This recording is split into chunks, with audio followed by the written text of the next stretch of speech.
कुछ बड़ा करना है तो अपनी राह खुद चुनो। भेड़ बकरियों की तरह नहीं, शेर की तरह चलो। कितना भी कठिन हो रास्ता, हर हाल में आगे बढ़ो। ये दुनिया तुम्हें डराएगी, सताएगी, रुलाएगी, हर रोज एक नया रूप दिखाएगी।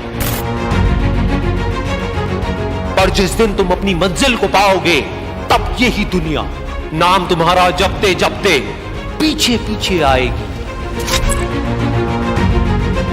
बड़ी से बड़ी रुकावट को समझदारी से पार करो। अपने अंदर की कमजोरी पर पूरी ताकत से वार करो। छोटी पड़ जाए हर एक चुनौती, ऐसे खुद को तैयार करो। कुछ पाना है तो कुछ खोना होगा, हंसना है तो रोना होगा, चमकना है अगर सोने की तरह तो आग में खुद को तपाना होगा।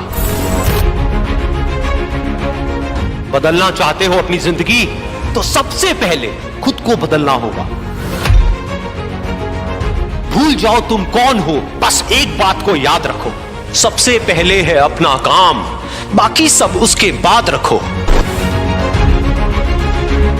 तुम्हारी पुरानी आदतें तुम्हें नीचे गिराएंगी, थोड़े से मजे के बदले तुम्हारा सब कुछ लूट कर ले जाएगी। लेकिन तुम इस जाल में मत फंसना, अपना ध्यान सिर्फ और सिर्फ अपने लक्ष्य पर रखना। तुम्हारा लक्ष्य है खुद को बेहतर करना और इस दुनिया के लिए एक मिसाल कायम करना। खुद को किसी से कम मत समझना, तुम में भी कुछ बात है, कुछ करने के जज्बात हैं। ठान लिया तो नामुमकिन कुछ भी नहीं, बदल दो जो हालात है। उठो और आगे बढ़ो, बिना थके बिना रुके बस चलते चलो। इसमें ना रत्ती भर भी शक है, कामयाबी तुम्हारा हक है। आप YouTube पे जाओगे, जाकर के सर्च करो हाउ टू गेट रिच, कम से कम 50 लाख वीडियोस आएंगी और उसमें बंदों को देखोगे वो आकर के बात कर रहे हैं कि अमीर कैसे होना है, और उनको देख करके आपको समझ आ जाएगा इस बंदी की जेब में 10 रुपए भी नहीं है, मतलब 100 रुपए छोड़ो 10 रुपए भी नहीं है, और वो आपको सिखा रहा है कि अमीर कैसे होना है। और आप देख देख करके सोच रहे हो हाँ मैं अमीर हो जाऊं, मुझे समझ आ गया है। क्या खाक समझ आया है? तो it's not just about learning from books, it's not just about learning from people, it's about learning from the right kind of books and from right kind of people. Only that will make you successful. कहीं से भी कुछ भी अंदर feed कर रहे हो और सोच रहे हो उसके बेस पे कुछ हो जाएगा, कुछ नहीं होने वाला है। जो बंदा सक्सेसफुल है ना किसी भी फील्ड में, वो कुछ नहीं भी बोलेगा, कुछ नहीं भी करेगा, उसको सिर्फ देख करके उसकी बॉडी लैंग्वेज से आप बहुत कुछ सीख सकते हो। मतलब जिसको एक्टिंग नहीं आती है वो आपको 10 साल तक बैठ करके एक्टिंग सिखाता रहे, आएगी खराब एक्टिंग आ जाएगी और आपको लगेगा भी कि हाँ मैं पता नहीं क्या बन गया हूं, मैं तो सर से भी अच्छी एक्टिंग कर रहा हूं। अबे सर को खुद को ही नहीं आती, तू क्या कर रहा है अंकल। जैसे आप किसी बड़े प्लेटफॉर्म पे जाओगे वहां पे जाकर के वो बोलेंगे क्या है ये, मैंने अपने सर से सीखा है। दूसरी तरफ से 10 साल छोड़ो, अगर 10 दिन तक भी आप बैठ करके बारीकी से ऑब्जर्व करते रहे जो वर्ल्ड के बेस्ट एक्टर्स हैं उनको, चाहे हॉलीवुड बॉलीवुड, ध्यान से देखा हो क्या कर रहे हैं, तो आप इतना सीख सकते हो जिसकी कोई हद नहीं है। आपको उनसे पर्सनली मिलने की जरूरत नहीं है, जिसको सीखना है वो कहीं से भी सीख सकता है। जैसे बिजनेस में किसी को आगे बढ़ना है तो वो लोग जो बिजनेस में कुछ कर चुके हैं उनके एक एक वर्ड से आप बहुत कुछ सीख सकते हो, उनके एक्शन से देख सकते हो वो जो बोलते हैं उसके पीछे क्या होता है, कैसे वो देखते हैं, कैसे उनकी नजर औरों से बिल्कुल अलग होती है। तो आपको वहां पे बहुत कुछ नजर आ सकता है। और दूसरी तरफ से जिनका बिजनेस में कोई एक्सपीरियंस नहीं है वो आपको कुछ भी आकर के बोल रहे हैं, चाहे अच्छा चाहे बुरा, सब बकवास है। Last but not the least, ये 2 पॉइंट हमारे कवर हो गए। Passion, practice in the right direction based upon knowledge and information from the right source, and absolutely passionate about learning. Practice करते चले जा रहे हो, करते चले जा रहे हो, करते चले जा रहे हो, करते चले जा रहे हो उस फील्ड में। अब जरूरी तो नहीं है कि आप प्रैक्टिस करो तो रिजल्ट आएगा, रिजल्ट तो आपके हाथ पे नहीं है ना, एक्टिंग सीखना आपके हाथ में है, एक अच्छा एक्टर बनना आपके हाथ में है। आपको मूवी मिलेगी या नहीं मिलेगी वो आपके हाथ में थोड़ी है, डायरेक्टर के हाथ में है। तो वहां पर क्या चाहिए? पेशेंस एंड परसिस्टेंस, क्योंकि आप सही डायरेक्शन में जा रहे हो। You are not going in a wrong direction. जैसे मंजिल तक आप पहुंचो या ना पहुंचो, आपको यह कॉन्फिडेंस होना चाहिए कि मैं सही जा रहा हूं।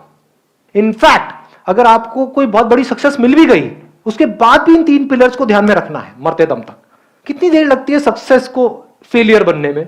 कितनी देर? आप मानो आपने बहुत पैशनेट हो आप क्रिकेट को लेकर के, मैं क्रिकेट का एग्जांपल इसलिए दे रहा हूं, आप सब आराम से रिलेट कर पाओगे। बहुत आपने प्रैक्टिस करी, आपको रिजल्ट मिल गया, आप इंडियन टीम में पहुंच गए। उस टीम से बाहर निकलने में कितनी देर लगेगी जी? मानो आपको 1 मौका मिला, 2 मिला, 3 मिला, 4 मिला, उसके बाद में आपको बाहर कर दिया गया। लेकिन अगर आप इस गेम को समझ गए हो जिसकी मैं बात कर रहा हूं, इसको बोलते हैं जिंदगी का खेल। खेल को समझ गए तो आप क्या कहोगे? क्या मेरी प्रैक्टिस ठीक है? क्या जिस तरह से मैं खेल रहा हूं वो ठीक है?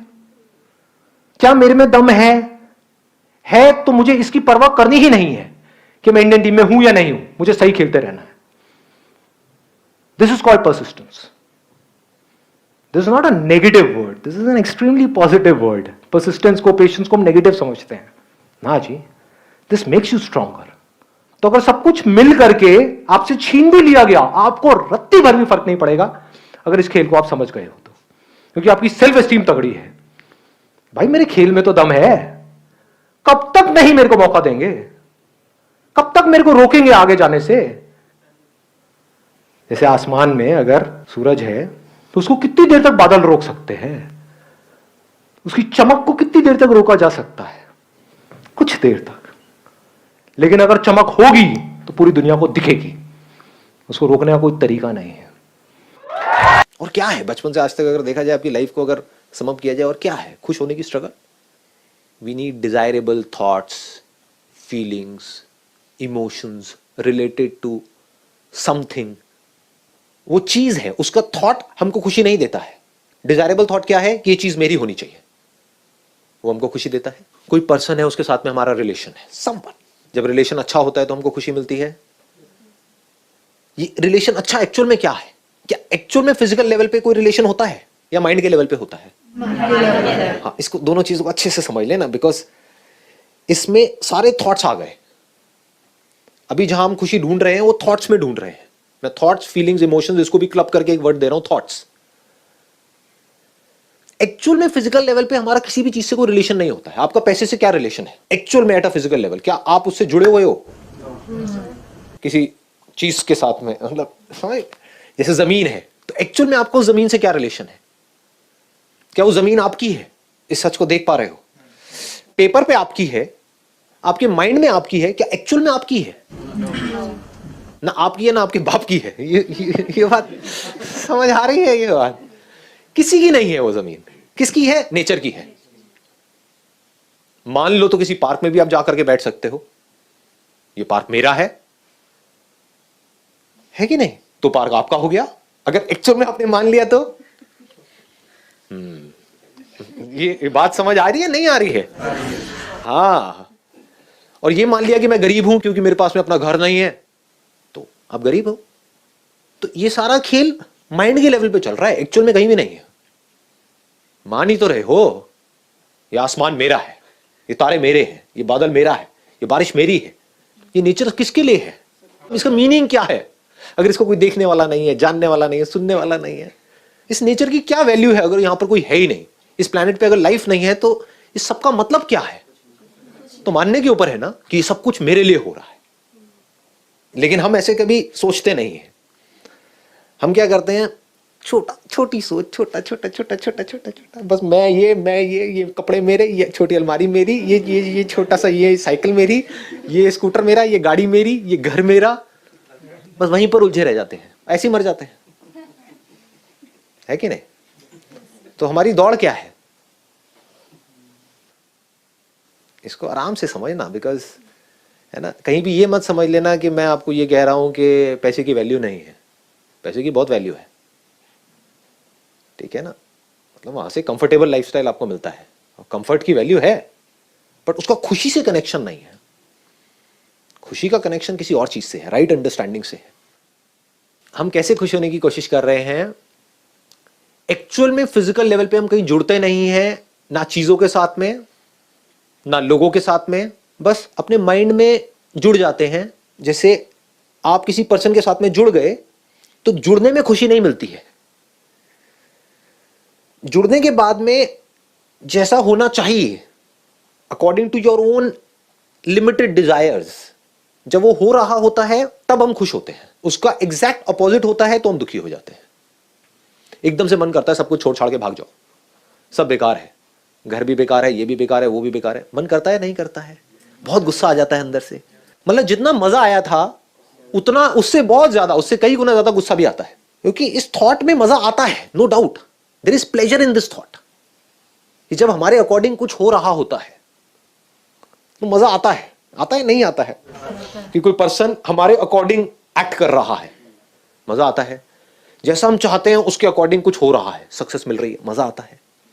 जैसे ही हमारे अकॉर्डिंग कुछ होना बंद हो जाता है, आप एक बिजनेस कर रहे हो, जब तक आपके अकॉर्डिंग सब कुछ हो रहा है तब तक तो ठीक है। जैसे ही आपके अकॉर्डिंग होना बंद हो जाता है, आपके एम्प्लॉइज ने कुछ ऐसा किया जो आपके अकॉर्डिंग नहीं है, तो गुस्सा आएगा नहीं आएगा, फ्रस्ट्रेशन आएगी। फिर धीरे धीरे आप देखोगे उसके अंदर कड़वाहट आने लग जाएगी। जिसके अंदर जितनी ज्यादा कड़वाहट आ गई, समझ जाओ खुशी से उतना ही दूर है, जी रहा है, जिंदा लाश है। ये एक प्रॉब्लम है थॉट के लेवल पे खुश होने में।